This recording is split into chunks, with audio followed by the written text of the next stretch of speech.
Keď sa stretávam s ľuďmi ohľadom investícií, tak častokrát dostávam také celku vtipné otázky. No a ľudia sa ma napríklad pýtajú, že ako sa stať v čo najrýchlejšom možnom čase milionárom. Ideálne teda, aby to bolo za mesiac. A viete, aká je na to moja odpoveď? Rovno im poviem, nech si našetria 2500-2600 eur, nech s nimi idú do banky a nech si zamenia na maďarské forinty a stanú sa milionármi zo dňa na deň.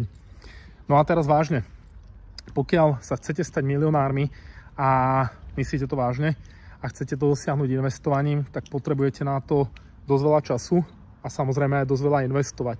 A naopak, keď sa chcete stať milionármi, takže jednoducho založíte si vlastné podnikanie, tak potrebujete naozaj excelentný nápad a proste dať do toho naozaj všetko.